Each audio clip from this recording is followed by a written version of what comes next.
오늘도 하나님의 은혜와 평강, 그리스도의 능력, 주님의 은총이 저와 여러분에게 충만하기를 간절히 축원드립니다. 사도행전 10장 1절로 8절을 통해서 고넬료의 가정의 부흥이다 하는 제목으로 은혜를 나누고자 합니다. 여러분, 부흥이라는 단어를 썼습니다. 부흥운동은 주님께서 원하시는 것입니다. 제일 먼저 내 심령의 부흥이 일어나야 돼요. 내 심령의 은혜가 떨어지면 뒤숭숭숭하고 불평, 마귀의 불이 타올라요. 그래서 남을 미워하게 되고 시기질투하게 되고 남을 짓밟게 되고 나만 생각하는 이기주의로 만연되어 가고 있습니다. 내 심령의 은혜가 충만하면 좌우를 돌볼 줄 압니다. 주님을 향할 줄 압니다. 내 심령에 뜨거운 부흥이 일어나기를 바랍니다. 그리고 내 가정의 부흥이 일어나야 돼요. 그 다음에 교회의 부흥이 일어나야 될 줄로 믿습니다. 다시 말하면 성령 충만한 사람을 통해서 가정의 신앙의 부흥이 일어나고, 그래서 가정을 통해서 교회의 부흥의 역사가 일어나는 줄로 믿습니다. 오늘 말씀을 보면 고넬료라는 사람이 얘기가 나오는데 군대의 백부장입니다. 고급 장교예요. 권세가 좀 있어요. 그런데도 불구하고 목에 힘주지 않고 경건하게 살았고 온 집안이 하나님을 경외했다고 기록되어 있어요. 그것뿐 아니라 백성들을 많이 구제했고 하나님께 항상 기도하는 생활을 했다고 성경은 말씀하고 있습니다. 오늘 이렇게 고넬료의 심령 속에 성령이 충만하니까 천사의 주선으로 주의 종 베드로를 모시고 가정 부흥회를 하게 되었다는 사실입니다. 가정 부흥회를 통해서 성령의 강한 임재가 있었습니다. 은사가도 나타났습니다. 그로 말미암아 각 교회들이 부흥을 가져오게 되었다고 하는 말씀입니다. 오늘 본문 중심으로 고넬료 가정의 부흥이라 하는 제목으로 저와 여러분이 깊은 은혜를 받기를 축원드립니다. 우리 성도들 가정들은 고넬료의 가정처럼 은혜 받아야 돼요. 축복 속에 사셔야 돼요. 그렇게 되기를 축복합니다. 제일 먼저 고넬료의 가정은 어떤 가정인지를 살펴봐야 됩니다. 본문 1절에서 2절에 기록되어 있습니다. 사도행전에 나타난 고넬료의 가정은 하나님의 은혜 받은 축복받은 가정으로, 성령 충만한 모범적인 가정으로, 모델 가정으로 널리 알려져 있습니다. 오늘 본문 1절 보면 고넬료는 가이사랴 지역 이달리아 부대라 하는 군대의 백부장이었습니다. 그러면 이 가이사랴 지역은 어떤 곳입니까? 궁금하잖아요. 사도행전 21장 8절 보면 빌립의 고향입니다. 그리고 사도행전 9장 30절로 31절 보면 사도 바울이 이곳으로 보내져서 열심히 선교, 열심히 전도한 곳입니다. 그리고 사도행전 23장 33절로 4절까지 보면 총독이 치리했던 곳입니다. 뿐만 아니라 그곳에서 이 고넬료는 군대의 백부장이었어요. 이 군대의 백부장은 여러분 계급사에 보면 나의 밑에도 있고 위도 있잖아요. 그 중간이잖아요. 천부장도 있고 십부장도 있고, 마태복음 8장 7절로 9절 보면 아래로 군사를 가지고 있는 사람이다. 사도행전 22장 26절 보면 천부장, 위에 천부장이 있어요. 그래서 그의 수하의 사람이에요. 그런데 백부장 고넬료 가정은 아주 모범된 가정이었다고 본문 2절에 말합니다. 왜 모범적이었을까? 첫째, 경건하여 온 집으로 더불어 하나님을 경외했다. 여러분, 경건, 여러분 의롭게 살고 믿음으로 살고 온유하게 살았어요. 혈기가 없어요. 고집이 없어요. 남을 미워하지 않아요. 대들지 않아요. 싸우지 않아요. 이게 경건이에요. 경건하여 온 집으로 더불어 하나님을 경외했다. 여러분, 하나님을 경외한 가정이 되기를 바랍니다. 경건한 가정이 되기를 바랍니다. 경건한 사람의 특징이 있어요. 야, 나 뭐 집사니까 권사니까 나 경건하지. 그게 아니에요. 신앙의 연조 따지지 마요. 직분 따지지 마세요. 직분 가졌어도 평신도보다 못한 사람들이 많아요. 평신도는 그냥 믿어줘서 신방 안 가도 되고요. 그 사람 전화 한 통 안 해도 되고요. 그냥 뭐 관심 별로 안 가져도 믿음 쑥쑥 잘하는 평신도가 있고요. 중직이면서도 살얼음판이요. 목사가 목회하면서. 야, 저 사람 언제 흔들릴까? 언제 또 그냥 튈까? 그런 분도 있거든요. 목회자들마다 다 똑같아요. 여러분, 진정한 경건한 사람이 누굴까요? 이렇게 물어보면 사도행전 17장 4절에 말씀을 받을 줄 아는 자예요. 요한복음 9장 31절 보면 하나님의 뜻대로 행하는 자예요. 누가복음 2장 25절 보면 성령님이 함께 하시는 자예요. 시편 4편 3절 보면 하나님이 특별히 택하여 주신 자예요. 이런 자가 경건한 자인 줄로 믿습니다.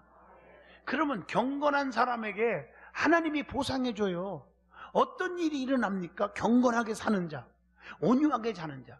남에게 누명을 써도 괜찮아요. 내가 당하고 상대방이 상처 안 준다면 경건하게 사는 자 아니에요? 그런 사람은 그냥 야, 누명 썼으니까 너 죽어라는 거예요. 요셉이가 누명 쓰고 감옥에 갔지만 죽었습니까? 바닥쳤습니까? 그 보디발의 직업은 시대장이지만 시대장의 권한으로 누명 쓴 요셉을 감옥에 쳐넣었지만 결국에는 요셉이 나라의 살림을 다 맡은 총리가 되었어요. 시대장하고 총리는 하늘과 땅이에요. 권세가 원수 앞에 상을 베풀어 주시잖아요.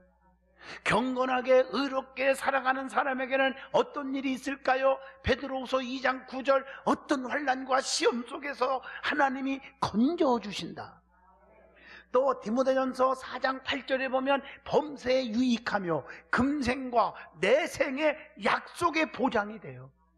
시편 32편 6절에 보면요, 환난과 저주가 미치지 못하게 하나님이 막아주셔요. 그러나 그렇게 살아가다 보면 믿음 없는 자들을 통해서 시기 질투하는 자들을 통해서 핍박을 받게 된다고 디모데후서 3장 12절에 나옵니다. 경건하게 의롭게 믿음 지키고 사는 사람은요, 교회 안에서 환난도 당하고 핍박도 받고 왕따도 당하는 거예요. 그거 다 십자가인 줄로 믿습니다. 뿐만 아니라 이 고넬료는 온 집으로 더불어 하나님을 경외했다고 나오거든요. 온 가정이 모두 하나님을 잘 섬겼던 가정이었음을 오늘 본문 2절을 통해서 알 수가 있습니다. 가정의 신앙이 온전치 못하면 개인 신앙도 유지하기 어려운 것입니다. 사도행전 5장 9절입니다. 여러분, 그래서 최고의 선교지가 어디냐? 가정인 줄로 믿습니다. 디모데후서 1장 5절입니다. 뿐만 아니라 이 백부장 고넬료는 백성을 많이 구제했다고 오늘 1절로 2절에 나오지 않습니까? 지배 민족이 피지배 민족에게 핍박을 가하기는커녕 구제를 베푸는 선행을 하였으니 하나님께 칭찬받을 만한 가정인 줄로 믿습니다. 여러분, 구제를 많이 하는 자가 되십시오. 그게 사랑의 실천이죠. 마태복음 19장 21절 구제를 많이 하면 온전해진다. 마태복음 6장 3절로 4절 구제는 은밀한 중에 행하는 것이다. 그래서 오른손이 하는 일 왼손이 모르게, 왼손이 하는 일 오른손이 모르게 구제하라고 말씀합니다. 구제는 어떻게 하느냐? 진실하고 성실함으로 행하는 것이라고 로마서 12장 8절에 말했습니다. 특별히 여러분, 구제 중에서 물질뿐이 아니라 정신적으로 영적으로 구제도 중요해요. 영적으로 상처받고 시험 들고 깔아진 사람, 마음의 불안과 초조에 공포에 시달린 사람들에게 우리는 찾아가서 케어해 주는 거예요. 누가복음 18장 2절에 보면 백성을 기억하는 사람만이 하나님을 기억할 수 있다, 이렇게 말씀하고 계시잖아요. 그래서 성경 말씀에 이런 말씀이, 소자 하나에게 냉수 한 그릇 대접한 것이 곧 나에게 한 것이니라, 이렇게 주님이 말씀하고 계십니다. 그래서 디모데전서 6장 18절을 보면 나눠주기를 좋아하는 것이 곧 그것이 믿음이라고 했어요. 잠언서 19장 17절 아무도 보지 않는 것 같지만 하나님은 구제를 기억하신다고 말하고 있어요. 하나님은 구제하는 사람에게 친히 갚아주신 하나님이에요. 그래서 성경에 보면 시편 138편 8절에 여호와께서 보상해 주시리라, 이렇게 말씀하고 계십니다. 성경에 보면 욥이라는 사람이 얘기가 나와요. 욥기서 29장 12절로 16절까지 보면 욥은 부르짖는 빈민과 고아를 돌보았고 절름발이를 도와주었고 구제를 했다고 성경은 칭찬하고 있습니다. 열왕기상 17장 13절로 16절 보면 사르밧 과부는 주의 선지자를 대접했어요. 그랬더니 떡가루 그릇에 떡가루가 기름독에 기름이 마르지 아니한지라. 여러분, 그래가지고 평생 동안 그 가난의 고난을 이기고 사는 줄로 믿습니다. 열왕기하 4장 8절로 17절 보면은 수넴 여인이 얘기가 나와요. 하나님의 거룩한 선지자를 알아보고 열심히 대접했어요. 그랬더니 아들 없는데 아들을 낳는 선물을 받게 된 줄로 믿습니다. 그래서 선지자 이름으로 선지자를 영접하는 자, 선지자를 대접하는 자는 선지자의 상이 있다고 성경은 약속합니다.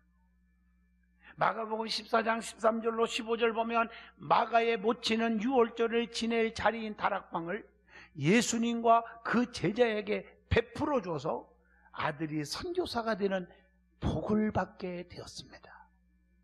사도행전 4장 36절로 37절 보면 바나바는 전 재산을 팔아서 하나님께 드렸더니 선교사로 전도를 많이 하는 축복을 누리게 되었습니다.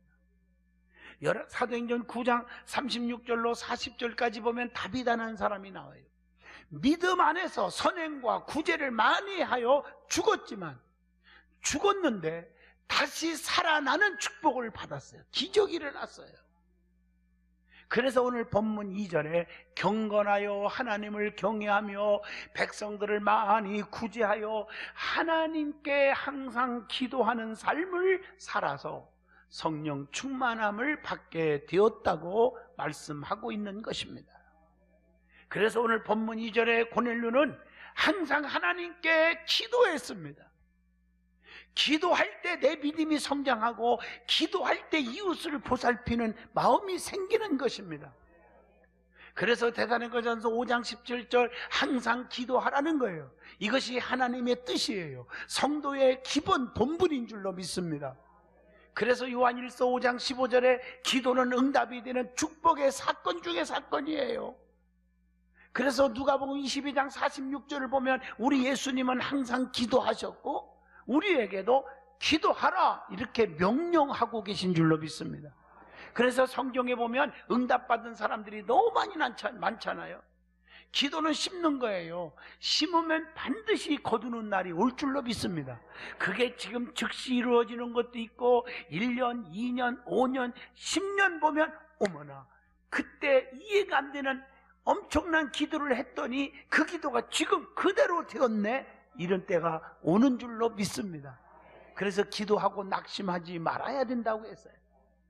기도는 하나님의 명령입니다. 그 명령은 축복의 명령입니다.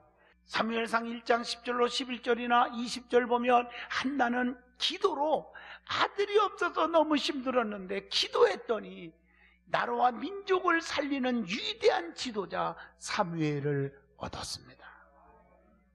마가복음 10장 46절로 52절에 맹인 거지 바디메오가 눈을 뜨게 해달라고 부르짖었더니 주의 주변 사람들이 시끄럽다고 그러거나 말거나 자존심 버리고 계속 부르짖었더니 주님의 마음을 움직여 눈이 떠졌습니다. 오늘 여러분 눈 뜨고 뭐 병 고치고 이게 중요한 게 아니라 하나님은 기도하는 사람 편에 딱 서주신다는 거예요. 그러면 고넬료의 가정에 은혜의 부흥이 일어났지 않습니까? 그 내용을 한번 찾아보려고 합니다. 고넬료가 천사의 지시에 따라 사람을 욥바로 보내가지고 주의 종 베드로를 초청했습니다. 마침 베드로는 지붕 위에서 하나님 앞에 간절히 기도하는데 환상 가운데 자기를 데리러 올 것을 보았어요. 그들과 함께 고넬료의 집에 가서 말씀을 전하며 예배를 드리는데 주의 성령이 쫙 그 가정에 임했다고 그랬어요. 여러분, 서로 주의 종과 고넬료와 믿음의 기도를 드리니까 교통이 이루어졌어요. 어떤 분들은요, 교회를 위해서, 주의 종을 위해서, 장로님들을 위해서 기도 하나도 안 해요. 자기만을 기도. 그러고 나서 장로님 기도해 주세요, 목사님 기도해 주세요 그러는데 물론 기도하죠. 근데 기도가 나가야 되는데 영빨이 안 되는 거예요. 이게 도대체 기도는 교통이 이루어지는 거예요. 여러분이 교회를 위해서 그 나라와 그 일을 위해서 먼저 구하고 주의 종을 위해서 기도해 줄 때 주의 종이 기도할 때 역사가 더 강하게 임하는 것입니다. 오늘 서로 기도할 때 성령께서 교통이 이루어져 갖고 그 가정에 폭발적인 성령의 은혜를 받았잖아요. 우리는 이 말씀을 통해서 몇 가지 교훈과 깊은 깨달음과 은혜를 받고자 하는 것입니다.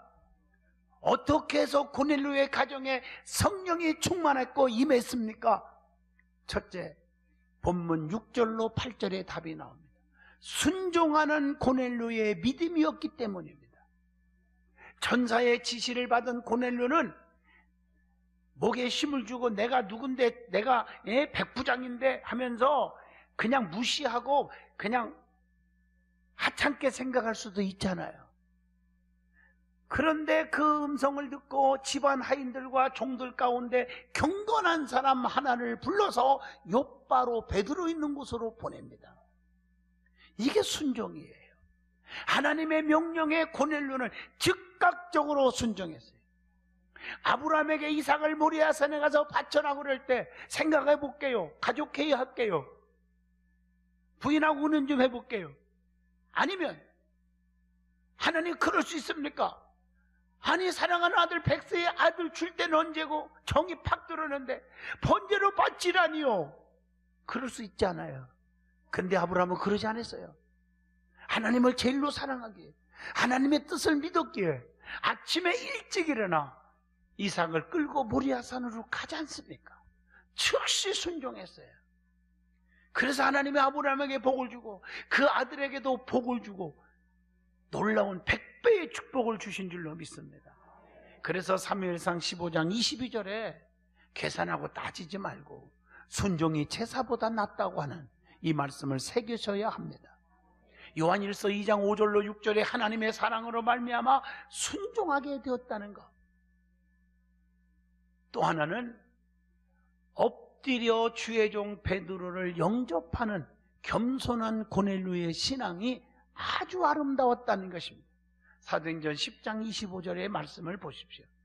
고넬료는 은혜를 사모하여 이 사도 베드로의 발 아래 엎드려 영접합니다. 비록 베드로는 출신이 어부 출신이었지만 주의 종으로 기름 부음을 받았잖아요.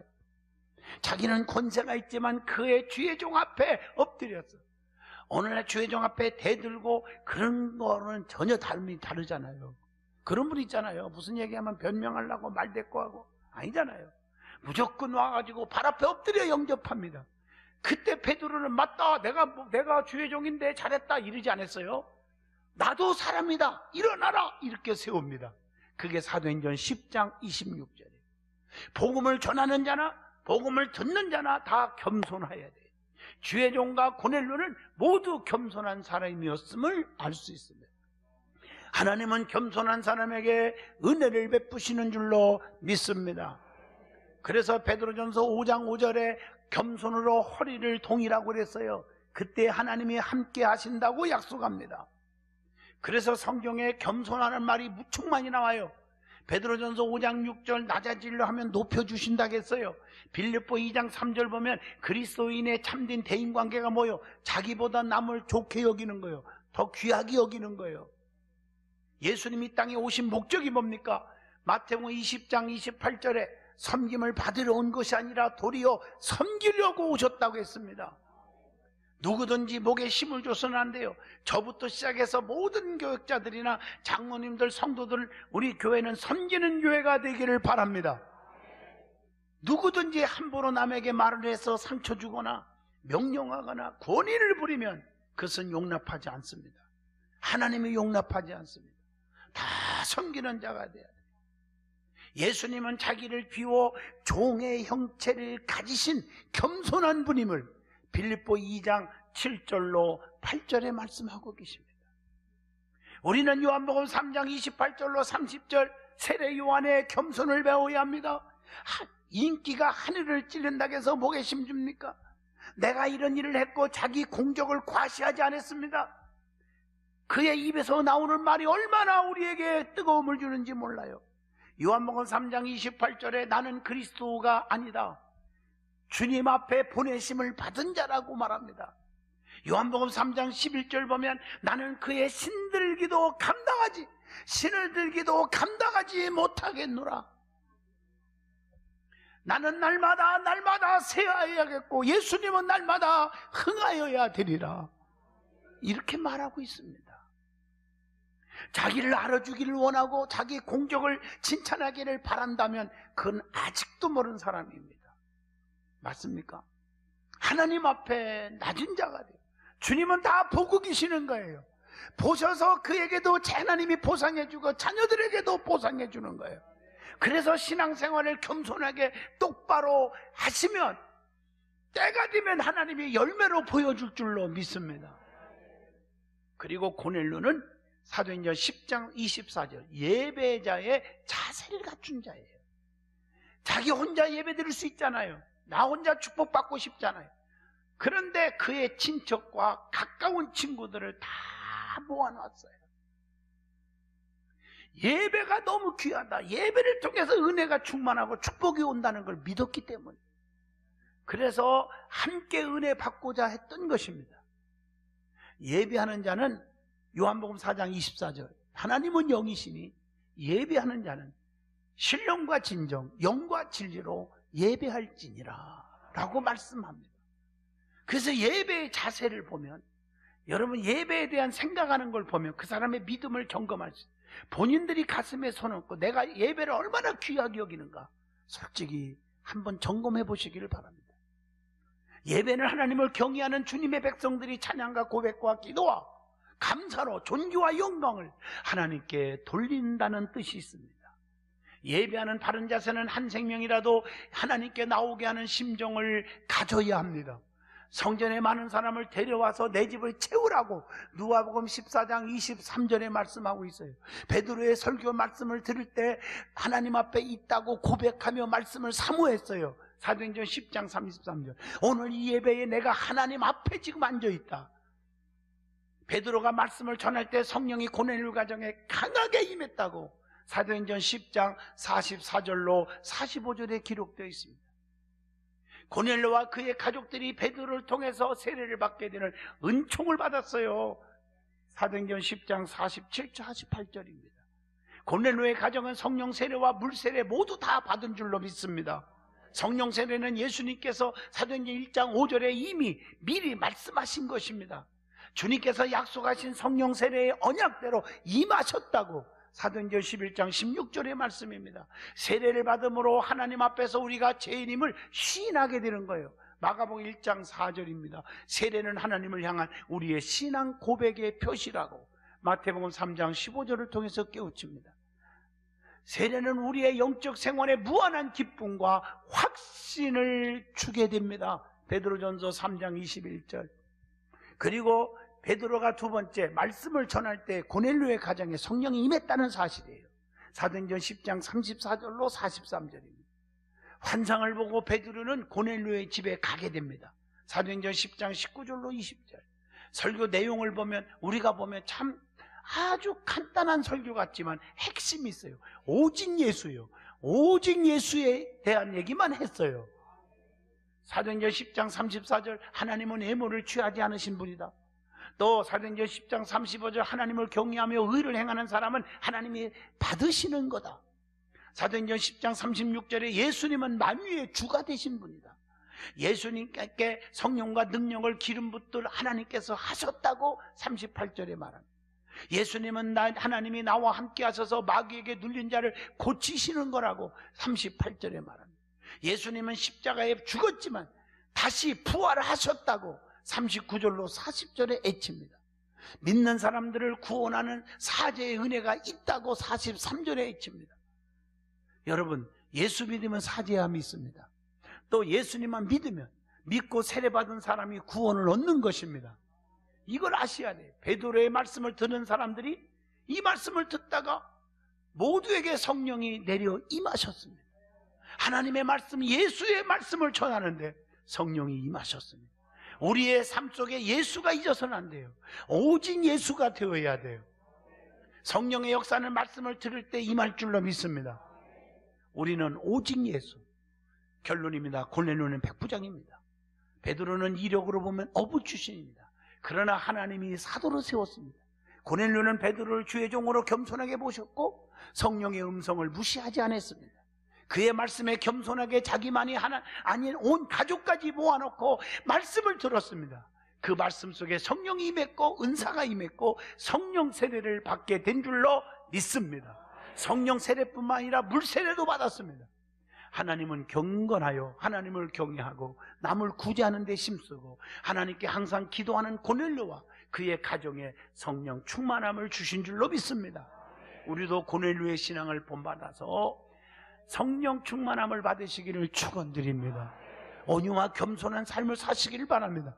예배가 너무 귀하다. 아무리 힘들어도 아무리 급한 일이 있어도 예배는 안 빠지겠다. 이게 고넬료의 믿음입니다. 예배를 귀하게 여기는 신앙. 다 여러분들이 성공적인 삶으로 이끌어내는 비결인 줄로 믿습니다.